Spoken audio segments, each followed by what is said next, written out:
السلام عليكم ورحمة الله وبركاته. ازيكم حبايبي؟ عاملين ايه؟ يا رب دايما تكونوا بخير وبصحة وسعادة، وكل سنة وانتوا بألف خير وصحة وسعادة يا رب. وكل عام والأمة العربية والإسلامية دايما بألف خير يا رب، ويعود العيد والمناسبات الدينية بتاعتنا دايما علينا بألف خير وألف صحة وسعادة يا رب العالمين. بعتذر لكم ان انا قعدت طبعا طول شهر رمضان ما بنزلش اي فيديوهات خالص. ده لان انا ليا طبعا يعني عامله كده لنفسي دايما.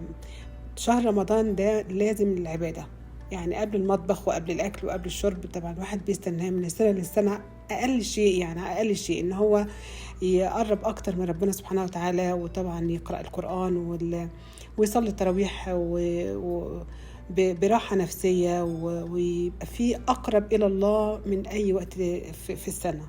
فطبعا أنا ابتعدت الشهر ده علشان خاطر أكون قريبة من ربنا سبحانه وتعالى، ويا رب يتقبل مني ومنكم صالح الأعمال يا رب العالمين.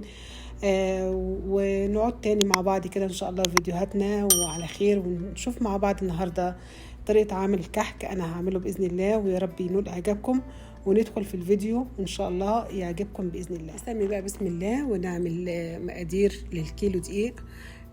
ده نص كيلو سمنة، أنا طبعا سايباه على النار بيقدح.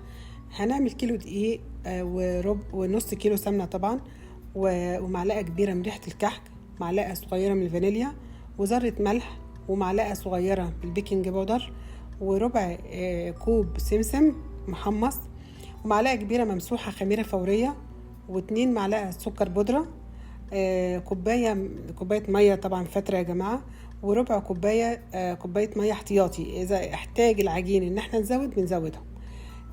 هنا احنا بنقدح هنا طبعا السمنة. خلاص، أول ما تقدح على طول هنفضي على الدقيق. خلي بالنا يا جماعة، ويعني ايه، عشان السمنة بتبقى مقدوحة، فواحدة واحدة كده خلوا بالكم على ايديكم. وطبعا نقلب بالمعلقة قبل أي حاجة. نحط كده واحدة واحدة. ربنا يا رب يحسن ما بين ايديكم ان شاء الله، ويطلع زي الفل من ايديكم. واي حاجة بتبقى معمولة في البيت والله بتبقى جميلة جدا، وما شاء الله بتبقى احلى مليون مرة من الجاهز. انا على فكرة انا اشتريت قبل كده جاهز.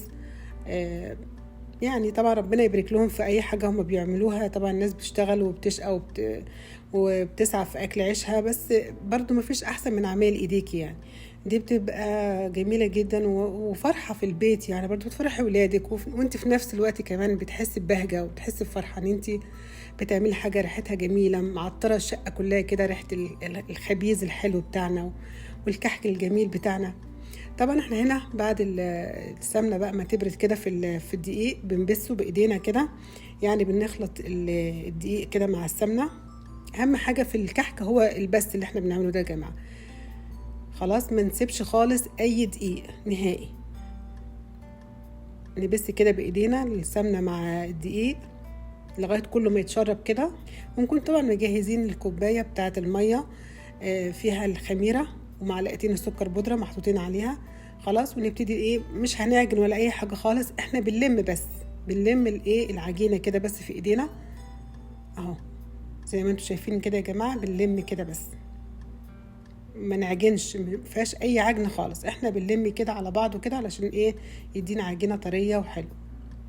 طبعا الدقيق بتاعي ده كان لسه محتاج شوية مية كمان، فحطيت له شوية مية اهو يا جماعة. بص، حطيت ربع كوباية مية كمان. خلاص، يبقى كده هو اخد كوباية وربع مية. ده الدقيق بتاعي اللي انا مستعملاه. في دقيق تاني ما بيحتاجش مية كتير، ما بيحتاجش الا كوباية واحدة، فعلى حسب الدقيق اللي معاكي. طبعا انا هعمل اختبار للعجينة اهوت، واشوف اذا كانت هي كويسة ولا لا. شوفوا يا جماعة، لقيتها لسه مشققة خالص، محتاجة شوية سمنة كمان. يبقى كده انا حطيت نص كيلو السمنة كامل.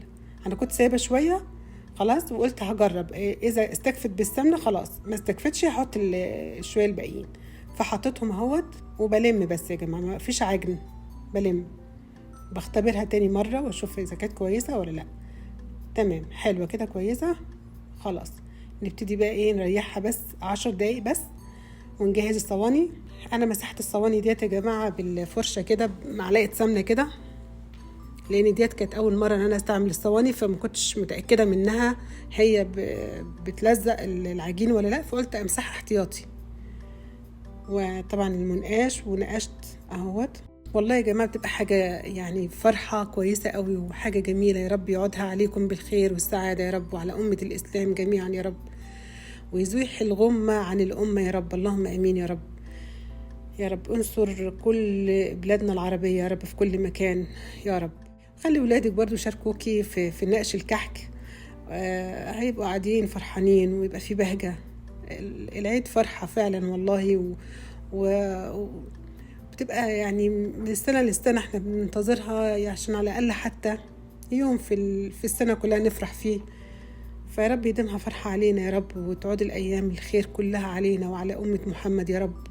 يا رب بألف خير، ويهدي كل بلادنا العربية يا رب، ويزيح الغمة عن الأمة يا رب. يا رب بحق الأيام المفترجة عندك يا رب. انقشي بقى براحتك كده وفنيني بقى في النقاشات الجميلة. شوفوا بقى المنقاش ده انا كنت جايباه معايا من مصر، محتفظه بيه كانه ثروه بالنسبه لي. طبعا اذا ما كانش عندك المنقاش يعني تجيبي بصامه عادي وتبصمي. هنا برضو في السعوديه في برضو بصمات كده، وممكن تعملي بيها تجيبي بيها. بس انا بصراحه يعني ما بتعجبنيش لا البصامه ولا الحاجات اللي هي بتاعت المعمول، اللي ممكن تاخدي نقشه بتاعت المعمول ديت، بس انا ما بحبهاش. انا بحب دايما المنقاش بتاعنا ده اللي بحس ان ده كحك. غير كده ما بحسش ان ده كحك بصراحه. لا البصامه ولا اي حاجه تانية تحطيها كده على كحكايه ما بحبهاش. هو المنقاش.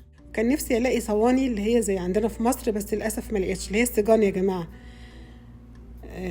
اخواتنا طبعا في الدول العربيه مش عارفين سجان يعني ايه. السجان يا جماعه اللي هي الايه، زي الصينية دي كده، بس بتبقى حديد وبتبقى أكبر طبعا في المساحة. ما لقيتش خالص هنا في السعودية منها نهائي، والله لفيت كتير ما لقيتش. فقلت خلاص ديت زي بتاعت مصر الصواني العادية، فماشي يلا على البركة. وبصراحة طلعت ممتازة والله. أنا جبتها من العسيم، كانت حلوة جدا وكانت رخيصة على فكرة. 3 صواني دلوقتي يا جماعة كانت ب35 ريال. ده كان أول استعمال لهم، وقلت لازم استعملهم في الكحك. وإن شاء الله البسكويت برضو هصوره وانزله لكم بإذن الله. أنا صورته خلاص، بس إن شاء الله هنزله لكم بإذن الله. مخلي البسكويت والكحك فوق الممتاز بجد، تسويتهم حلوة جدا. أي نعم هي الصواني خفيفة شوية، بس أحسن من مفيش يعني. احسن من الجرانيت والسيراميك والحاجات دي، بتبقاش حلوه في التسويه خالص. شوفوا الجمال بقى، شوفوا الحلاوه بقى، شوفوا الطعامه بقى كده وانت قاعده كده بمزاج كده يا ست الكل بقى كده قدام التلفزيون كده، وتشوفي بقى يعني حاجات العيد الحلوه بقى في التلفزيون، وتتشجعي بقى وتعملي بقى تنظفي بيتك وتعطريه وتجيبي هدوم العيد كده لعيالك ولنفسك برضو، متنسيش نفسك يعني. يا رب يديموا فرحة دايما علينا يا رب. هنا احنا طبعا سخنا الفرن يا جماعة قبلها ب10 دقايق على درجة 180 فوق وتحت. وطبعا هتحط الصواني وتتابعيها، تخلي بالك كده واحدة واحدة خلاص، وتبصي عليها تشيكي كده تشوفي اخبار الفرن ايه. وطبعا في الرف اللي في النص دي اهم حاجة، ما تحطيش تحت، لا في الرف اللي في النص. هنا انا كنت طبعا بطحن السكر اهوت. ده كان 2 سكر يا جماعة كنت بطحنهم، علشان طبعا ايه التزيين بقى ان شاء الله كحك يطلع كده وهتشوفوه جميل جدا بصراحة. كان روعة. والله العظيم مقادير مظبوطة جدا، والنتيجة طلعت خرافة. شوف ما شاء الله يعني التسوية كانت عظمة بجد. كان حاجة جميلة جدا